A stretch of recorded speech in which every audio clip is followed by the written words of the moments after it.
سيدنا وحبيبنا شفينا رسول الله محمد بن عبد الله وعلى آله وأصحابه وأزواجه وذريته وأهل بيته أجمعين.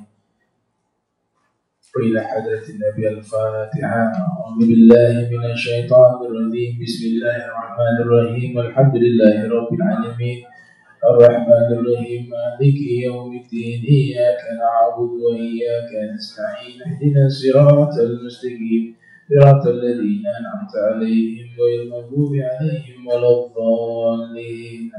آمين. السلام عليكم ورحمة الله وبركاته. الحمد لله الذي أنزل القرآن بلسان عربي مبين.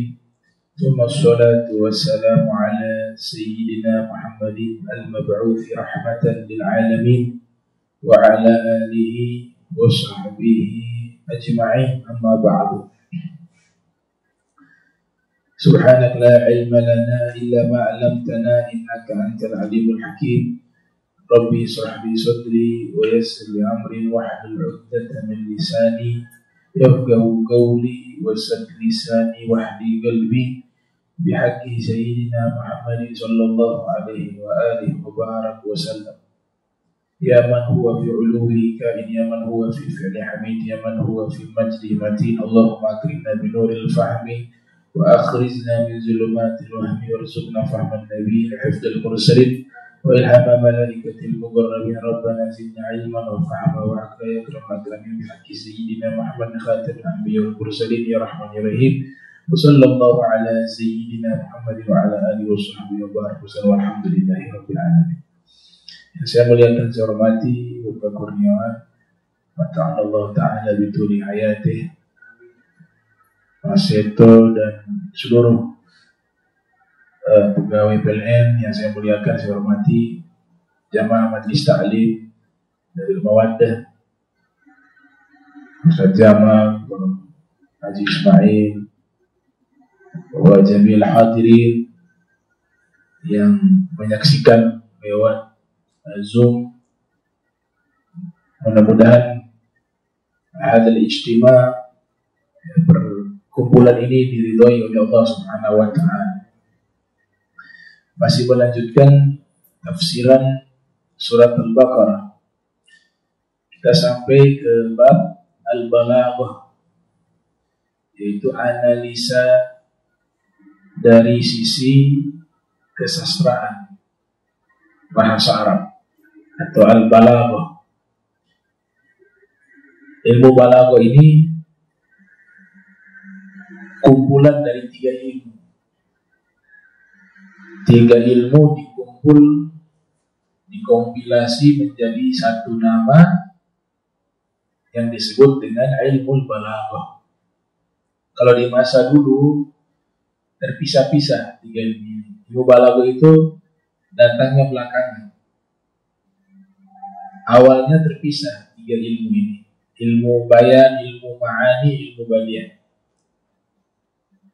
Digabung oleh salah satu ulama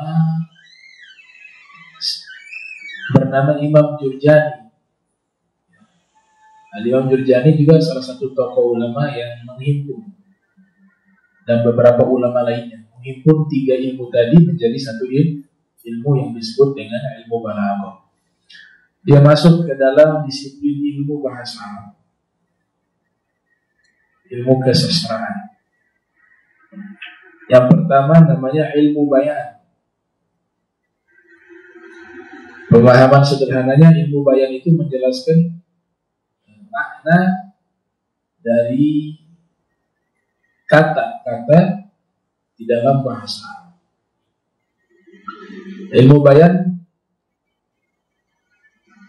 objek kajiannya tiga hal. Yang pertama at-tashbih, yang kedua al-majaz, yang ketiga al-kinayah. At-tashbih, al-majaz, dan al-kinayah ini tidak bisa kita pahami secara leksikal. Kalau bahasa modern, leksikal itu kata maknanya sesuai makna kamus. Nah, ilmu bayan menjelaskan bukan makna kamus, bukan makna perkosakata, tapi ada makna kiasan. Kiasan gak bisa diartikan secara makna kamus. Itulah yang disebut dengan apa tadi? At-tashbih. At-tashbih artinya penyerupaan.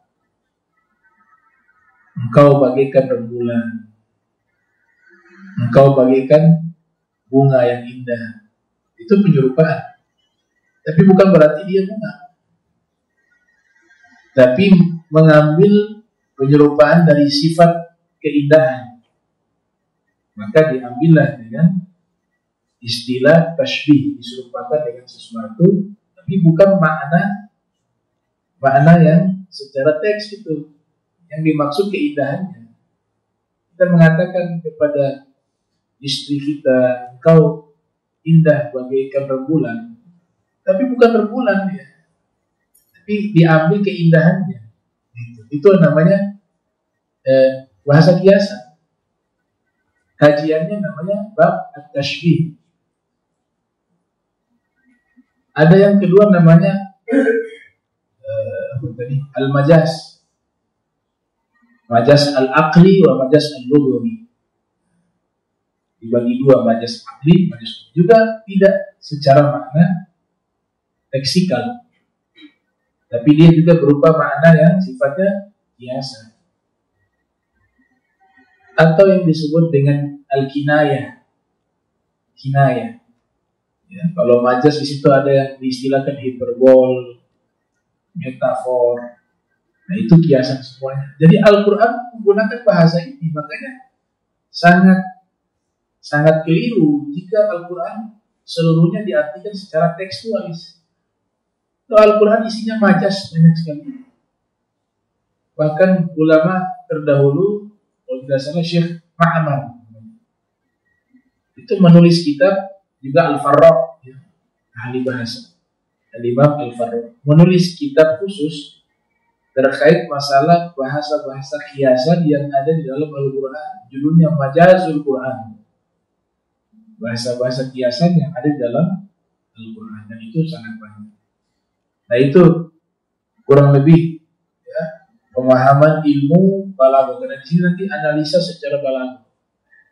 Jadi balaghah itu ilmu bayan, menjelaskan makna kata yang tidak sesuai dengan makna zahirnya, tapi berupa kiasan.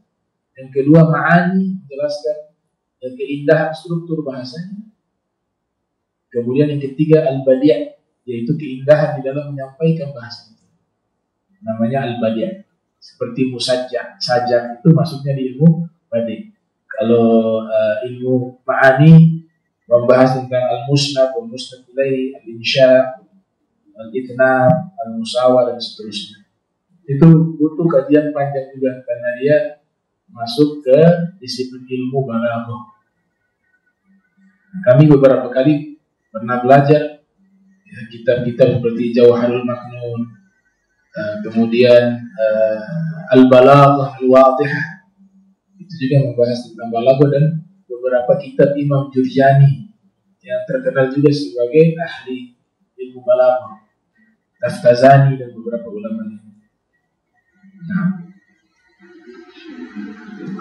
al-balaghah tatadammanat al-ayatu al-karimatu wujuhan minal bayan wal badi'. Jadi ayat-ayat Al-Quran yang mulia itu mengandung beberapa bentuk kalimat yang bisa dianalisa lewat pendekatan ilmu bayan dan ilmu badi'. Nujizuha fima yali, yang kami ringkas sebagai berikut. Yang pertama di sini al-majazul aqli, majaz aqli. Jadi majaz ini ada dua di dalam ilmu balaghah, ada al-majazul aqli, ada al-majaz lughawi. Majaz tadi yaitu memiliki artian tidak secara makna zahir, tapi berupa kiasan. Itu namanya majaz. Dalam bahasa Indonesia kan juga ada itu menggunakan bahasa Arab, majaz. Kemudian akli, al-majazul akli. Akli di sini bahwa kiasan ini bisa diterima oleh akal. Kiasan ini bisa diterima oleh akal. Dan al-majaz lugawi nanti di situ ada al-majaz mursal dan beberapa majaz-majaz atau kajian-kajian khusus tentang masalah tersebut. Al-majaz akli ini juga ada beberapa cabang. Ada sababiyah, ada zamaniyah, ada makaniyah, ada masdariyah, ada fa'iliyah, ada maf'uliyah. Cabangnya banyak. Kemudian kalau sababiyah, sebagaimana yang disebutkan di sini, yang disebut al-majazul akli di sini, hudan lil muttaqin, itu majaz akli. Hudan lil muttaqin, petunjuk bagi orang-orang bertakwa. Usnidal hidayatu lil Quran, disandarkan hidayah itu adalah Al-Quran. Petunjuk itu Al-Quran. Wa huwa minal isnadi lis sabab. Dia disandarkan kepada sebab. Jadi Al-Quran itu sebenarnya bukan memberikan petunjuk, tapi sebagai sebab, salah satu sebab mendapatkan petunjuk. Petunjuk itu yang hakikat siapa yang berikan? Allah. Maka di sini disebut sababiyah. Contoh di dalam Al-Quran, ketika Allah Ta'ala berfirman, wa qala Fir'aun ya Haman ibni li surah. Fir'aun berkata kepada Haman. Itu adalah salah satu menterinya Fir'aun di zaman itu di bidang infrastruktur dan pembangunan. Kalau Qarun menteri ekonominya Fir'aun. Kalau Haman menteri pembangunannya, infrastruktur dan sebagainya. Iya, Fir'aun presidennya. Sedangkan partai oposisinya Nabi Musa. Yang selalu tidak sejalan dengan Fir'aun. Nah itu Fir'aun mengatakan kepada Haman, ya Haman, tolong bangunkan kepadaku satu bangunan yang sangat tinggi. Ini juga majaz. Al-majaz sababiyah. Perhatikan kalimat, wahai Haman, bangunkanlah kepadaku suatu bangunan yang tinggi. Apakah Haman yang bangun bangunan? Sebagai seorang menteri pembangunan, apakah Haman sendiri yang bangun bangunan hingga dia jadi bangunan? Tidak. Tapi ada tukang. Ada tenaga kerja yang khusus membangun. Tapi karena sababnya Haman, itu bisa berdiri itu bangunan. Karena dia yang mengurus, jadi pengawas, dan mungkin dana juga dari dia. Tapi kalau hakikatnya bukan dia yang bangun itu bangunan. Dia hanya menjadi sabab saja. Yang bangun para pekerja. Tukang bangunan. Itu majaz. Al-majazul akli. Kalau al-majazul lugawi, nisbatnya kepada pemahaman secara bahasa. Ada juga majaz namanya al-majazul al-makani. Al-makaniyah. Atau al-majazul al-makani. Dia majaz akli tapi punya cabang lagi. Alaghahnya itu makaniyah. Berkaitan dengan tempat. Contoh, lahum jannatun tajri min tahtihal anhar. Bagi mereka surga-surga mengalir di bawahnya sungai-sungai. Sekarang saya tanya, bagaimana sungai-sungai? Sungai-sungai itu mengalir? Apa airnya yang mengalir? Airnya yang mengalir, bukan sungainya. Tapi bahasa Al-Quran menggunakan bahasa kiasan, majaz. Yang disebut tempat, tapi yang dimaksudkan adalah bukan tempatnya, tapi yang mengalir isinya. dari tempat itu. Isinya sungai apa? Maka yang mengalir di situ air, bukan sungai. Lahum jannatun tajri min tahtihal anhar. Bagi mereka surga-surga mengalir di bawahnya air-air yang ada di sungai. Cuma karena sudah menggunakan kiasan, langsung sebut nama tempat, kita sudah paham secara akal. Ya? Sekalipun secara bahasa, kalau kita analisa, yang mengalir itu air, bukan sungai. Tapi sudah paham. Akal langsung merespon, makanya disebut al-majazul akli. Kiasan secara akal bisa menerima. Jadi tidak sembarangan bahasa Al-Quran. Potong ayat, ditafsirkan sendiri. Udah bacanya salah, tafsirnya salah. Sudah gitu sombong lagi sama ilmu yang sedikit.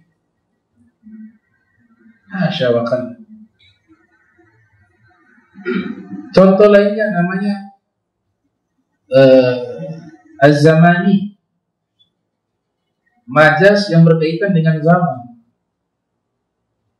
Yauma yaj'alul wildana shiba.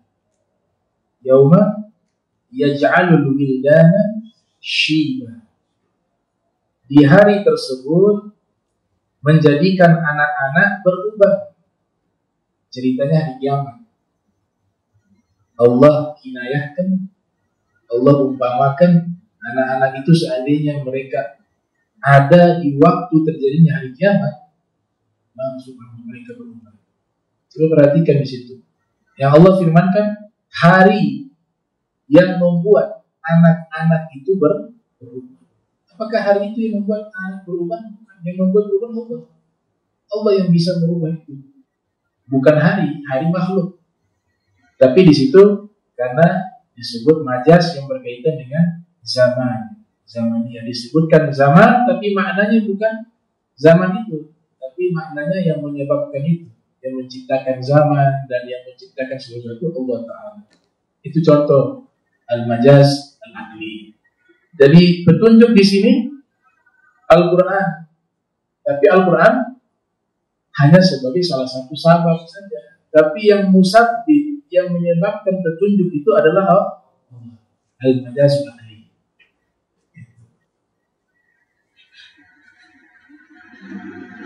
Bahwa Rabbul Alamin fafi majazun aqliyun. Kemudian yang kedua, al-isyaratu bil ba'id anil gharib. Zalikal kitab. Ada isyarat kepada sesuatu yang jauh dari yang dekat. Kata itu kan jauh. Itu ada pohon. Berarti menunjuk isyarat kepada sesuatu yang jauh. Kalau yang dekat apa? Ini bukuku dekat. Kalau saya bilang itu bukuku, kurang tepat. Kalau dia dekat, isyarat dalika itu menunjukkan yang jauh. Huruf za isyarat, lam bil ba'id kaf khitab. Kalau kita bongkar satu persatu huruf, isyaratnya di huruf za. Jadi kata itu tuh za. Lamnya itu zalika. Lam itu lil ba'id, menunjukkan jarak jauh. Kafnya khitab, diajak. Ada yang diajak berbicara, mukhatab. Isyaratnya kaf itu perwakilan domir, mukhatab, yang diajak berbicara. Karena ketika kita mengatakan itu, berarti ada orang yang kita ajak bicara. Kamu lihat tidak? Itu ada pohon. Kalian lihat tidak? Itu ada sesuatu di depan. Berarti ada yang diajak. Makanya simbolnya kaf. Lamnya lil ba'id, jauh. Za itulah isyaratnya. Itu. Zalikal kitab. Maka di sini dikatakan Al-Quran, Alkitab di sini dimaksud Al-Quran. Allah sebutkan dengan zalikal kitab. Di mukadimah surat Al-Baqarah. Li'izan bi'ului sya'ni. Untuk mengumumkan begitu tingginya kemuliaan Al-Quran. maka disebut dengan kata yang jauh. Kalau jauh kan makin tinggi, makin panjang. Allah ingin mengisyaratkan Al-Quran itu sesuatu kitab suci yang punya kemuliaan sangat tinggi, maka digunakan isyarat dengan kata dzalika, tapi bukan dengan kata hadza, ini, lil gharib, untuk menunjukkan begitu jauhnya kemuliaan Al-Quran, begitu tingginya kemuliaan Al-Quran. Makna kedua, Al-Quran berasal bukan di bumi, tapi di tempat yang sangat jauh. Di mana? Di Lauhul Mahfuz. Bal huwa Qur'anun Majid fi lauhin mahfuz. Dia adalah Al-Quran yang mulia yang dia berada di lauhin mahfuz. Maka disebut dzalika karena berada di tempat yang sangat jauh. Jauh antara bumi dengan lauhin mahfuz. Nah, itu tafsiran dari kata dzalikal kitab.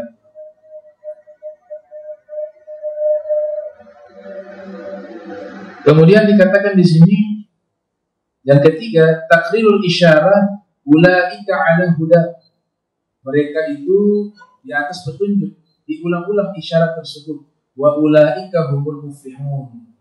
Jadi kata ulaika diulang-ulang. Ada ulaika ala huda min rabbihim.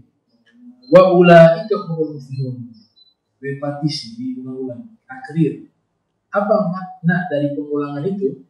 Mengambil perhatian, seakan-akan Allah Ta'ala menyatakan diri inayah bisya'nil muttaqin, perhatian khusus akan keadaan mulia orang-orang yang bertakwa kepada Allah. Allah ulang-ulangkan isyarat tersebut. Waji'a bidomirhum, kemudian disusul dengan kata ganti hum, mereka, liyufid al-hasad, untuk memberikan pemahaman pembatasan makna.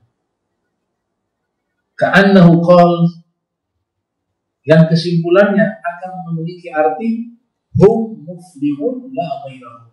Mereka itulah orang bertakwa yang sukses. Selain dari mereka enggak ada yang sukses. Itu struktur bahasa yang sangat indah di dalam Al-Quran.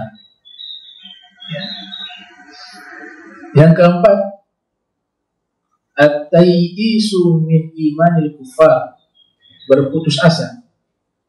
At-tayyisu, dari imannya orang-orang yang kafir. Yang dimaksud di sini, di waktu Nabi berdakwah kepada mereka, orang musyrik, ada sekelompoknya memang hatinya tidak menerima Islam. Nah, itu hatta dibaca berapa ratus ayat atau dengan hadis Nabi, bahkan dengan akhlak yang baik, tapi kalau dalam hatinya memang sudah mengingkari ajaran ini, maka itu percuma, itu dakwah yang disampaikan. Kayaknya di dalam Sahih Bukhari itu Sayyidina Ali ibn Abi Thalib pernah menyampaikan lewat juga ilmu dari Nabi Muhammad SAW. Kalau kau tahu orang itu pasti mengingkari dakwah, sudah yakin. Kalau kau sampaikan dakwah justru dia mengingkari dan bahkan bisa sampai mencela agamamu, bisa menghina Tuhanmu, bisa menghina Rasulmu, maka jangan kau sampaikan itu. Kalau kau sampaikan, kamu sudah menghina kepada Allah dan Rasulnya. Kalau sudah yakin, betulnya orang, tidak bisa ini. Yang kita sampaikan justru dicaci Tuhan kita, dicaci Allah, dicaci Rasul, dicaci ini simbol-simbol agama Islam. Maka itu jangan disampaikan. Itu di Sahih Bukhari. Tapi kalau berpotensi dia bisa menerima, sampaikan kebaikan. Atau kita masih ragu dia terima atau tidak, ya kita sampaikan. Tapi kalau sudah yakin dia tidak akan terima, dan dia akan sebaliknya mencela agama kita, mencela Allah, mencela Rasul, mencela Al-Quran, dan seterusnya. Maka tidak perlu kita sampaikan kepada orang-orang seperti itu. Nah, inilah yang Allah katakan berputus asa dari imannya orang-orang kafir. Orang kafir dia maksud di masa Nabi itu, yang memang hati mereka tidak menerima. Dan tidak semua orang kafir menolak. Ada yang menerima juga dakwah, ada yang terima dengan baik, bahkan ada yang tidak menerima tapi menolak dengan baik, ada. Ada yang tidak menerima, menolak dengan buruk, juga ada. Macam-macam keadaan orang-orang. Sawa'un 'alaihim a'andzartahum am lam tunzirhum la yu'minun. Cuma bedanya kalau Rasulullah wahyu. Kita ini kan belum tahu nih, diterima atau tidak. Kalau Nabi, Allah sudah beritahukan, ya mereka tidak bisa terima. Itu pun tetap Nabi sampaikan. Nabi sampaikan. Tapi Nabi tahu mereka tidak akan sampai mencaci maki, mencela kepada Allah Ta'ala. Kalau Nabi tahu, Nabi tidak akan sampaikan. Dan perkara Nabi tahu atau tidak tahu berbeda dengan kita. Karena Nabi dapat kabar langsung dari Allah. Sehingga semua yang dilakukan oleh Nabi itu tuntunan Allah. Hijrahnya kapan? Itu Allah yang tentukan. Bahkan jihad juga Allah yang tentukan. Tidak asal perang.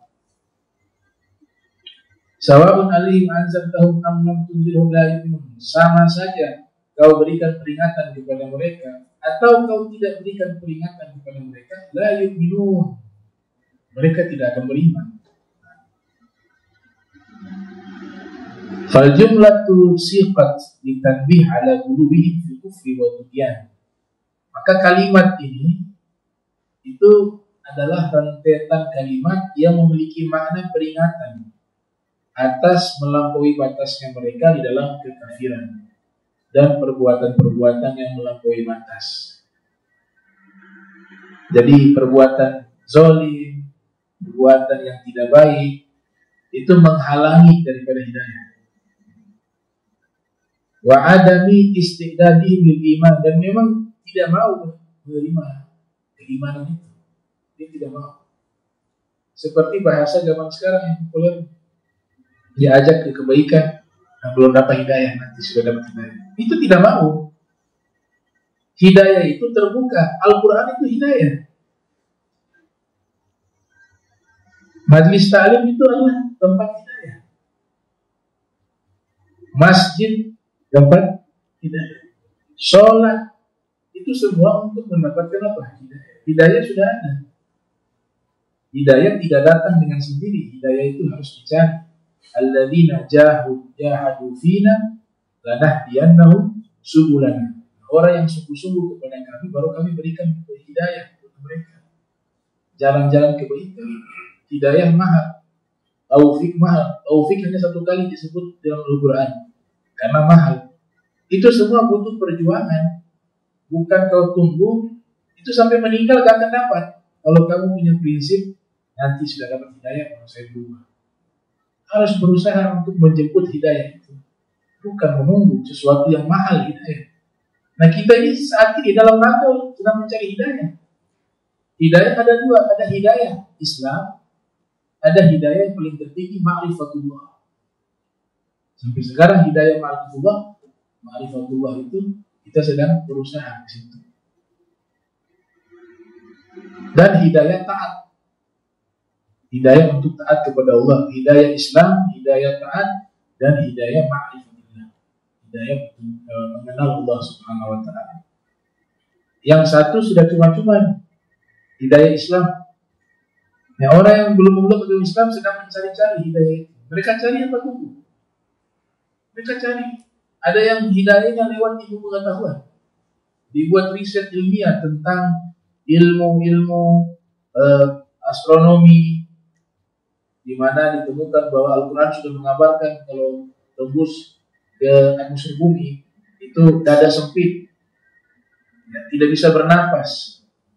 Dari mana itu Al-Quran bisa menginformasikan hal yang belum pernah ditemukan oleh manusia? Hingga ribuan tahun baru dilakukan riset. Oh, ternyata terbang di atas, menembus atmosfer bumi, sesak, oksigennya berkurang, dada sesak. Al-Quran sudah kabarkan, masuk Islam Al-Quran itu. Ilmu embriologi juga begitu, proses penciptaan manusia diterangkan di surat di dalam Al-Quran secara rinci.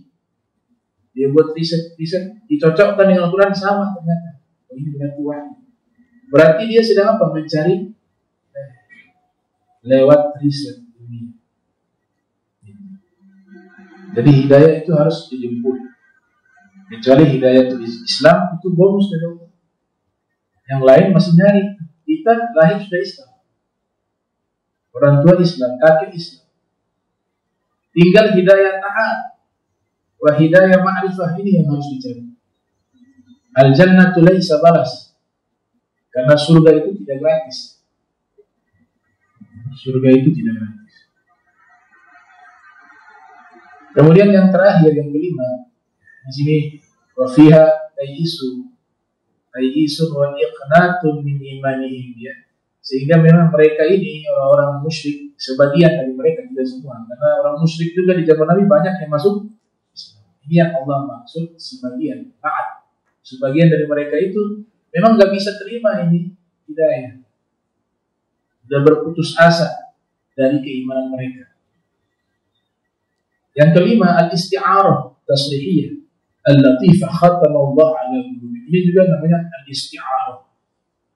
Isti'arah ada dua, ada tasrihiyah, ada al-makaniyah. Kalau at-tasrihiyah yang diserupakan dihapus. Jadi isti'arah itu sebenarnya tashbih, penyerupaan. Cuma salah satu torofnya dihapus. Kalau yang menyerupakan dihapus, maka namanya al-isti'arah at-tasrihiyah. Contohnya, Tola'al badru alina.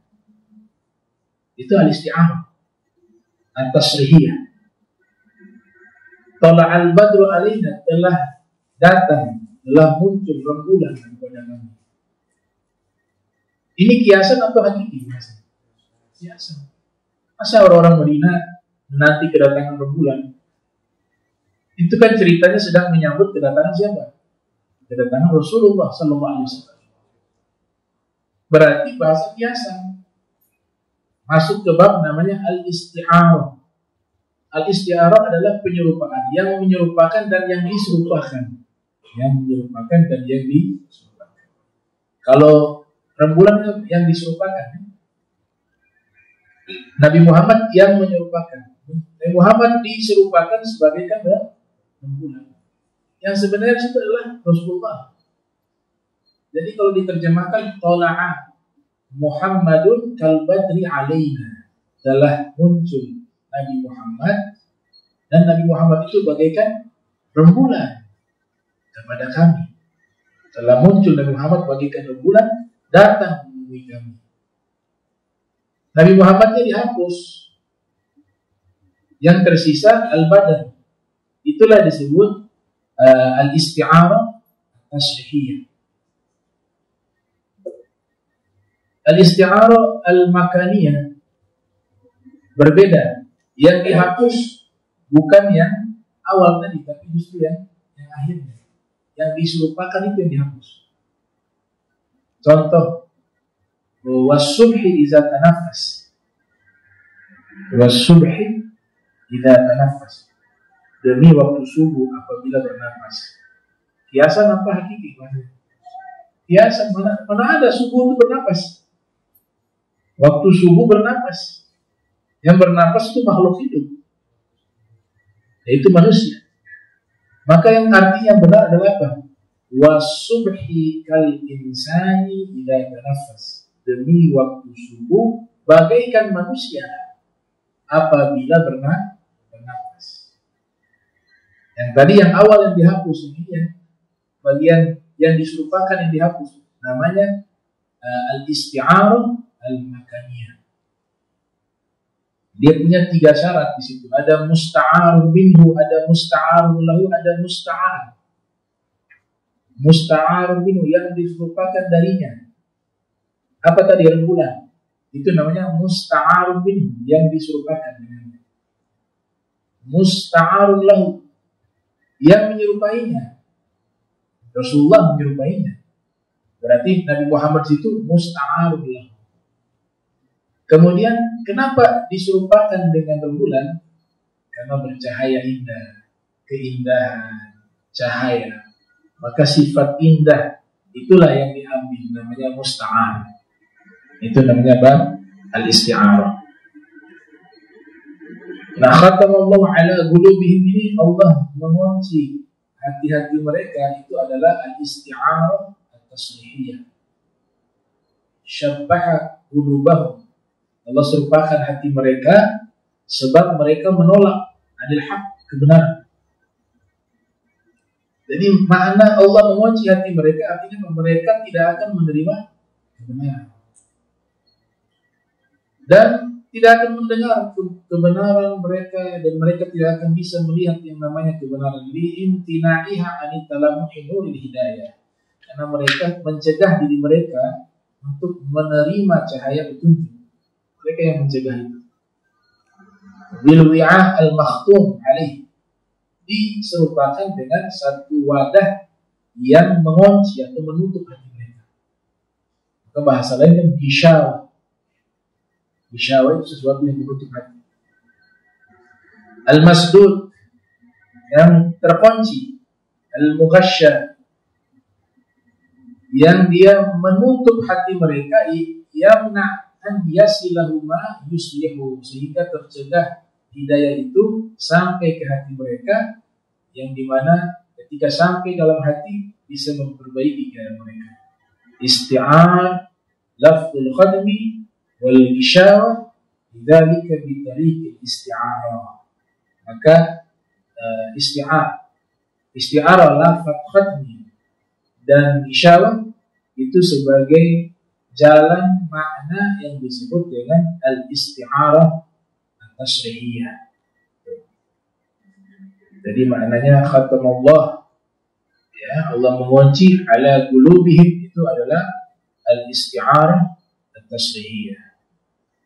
Al-munasabatu, terakhir, lamma dzakara ta'ala sifatil mu'minin fil ayati sabiqah a'dhabaha bi dzikri sifatil kafirin. Surat Al-Baqarah di mukadimah awal itu Allah jelaskan sifat-sifat orang-orang bertakwa. Alladzina yu'minuna bil ghaibi wa yuqimuna sholata ila akhir ayat. Semua sifat baik, sifatnya orang bertakwa. Tapi setelah itu Allah jelaskan sifatnya orang kafir. Khatamallahu ala qulubihim wa ala sam'ihim wa ala absarihim ghishawah. Kemudian juga disebut sawa'un 'alaihim a'anzartahum am lam tunzirhum la yu'minun. Itu kan sifat jelek semua. Itu Allah sedang menceritakan sifatnya orang-orang kafir. Di situ ada juga orang munafik. Jadi iltifat, pengalihan penjelasan yang tadinya awal disebutnya orang baik dulu yang awal, sifatnya orang bertakwa. Setelah itu Allah jelaskan sifatnya orang kafir, orang-orang munafik dan seterusnya. Kenapa dijelaskan dua sifat yang berbeda ini? Agar sangat jelas bagi kita bisa membedakan mana sifat yang baik, mana sifat yang.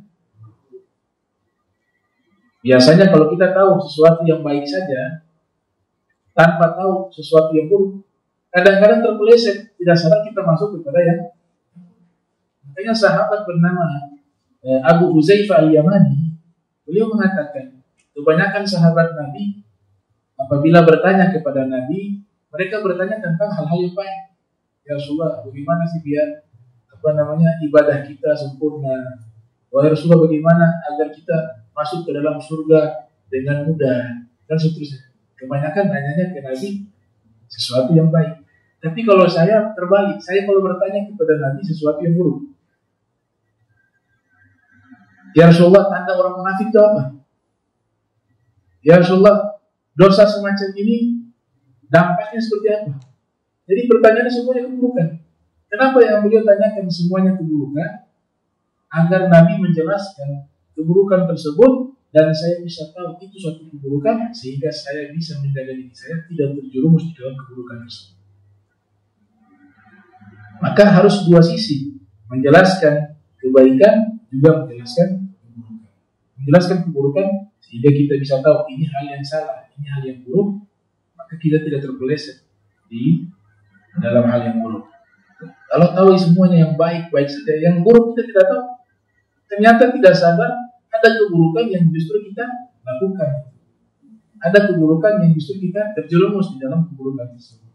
Itulah kenapa Allah jelaskan sifat orang baik, orang bertakwa. Setelah itu sifat orang kafir dan orang munafik. sehingga jelas perbedaan di antara dua sifat tersebut. Dikatakan di sini liyadhhar al-farq al-wadih baina sinfain, agar jelas perbedaan di antara dua golongan manusia tersebut. Ala tariqatil Qur'anil Karim fil muqaranati bainal abrar wal fujjar. Dan ini adalah metodologi Al-Quran, di mana Al-Quran menggunakan metodologi untuk membandingkan di antara orang-orang baik dan orang-orang yang tidak baik, fujjar. Wa tamyiz baina ahli sa'adah wa ahli syaqawah, dan juga sebagai pembeda antara orang-orang yang berbahagia dan orang-orang yang celaka. Wa bididdiha tatamayyazul asya', dengan menyebutkan dua hal tersebut yang saling kontradiksi, maka perkara tersebut menjadi sangat jelas. Wallahu a'lam bishawab.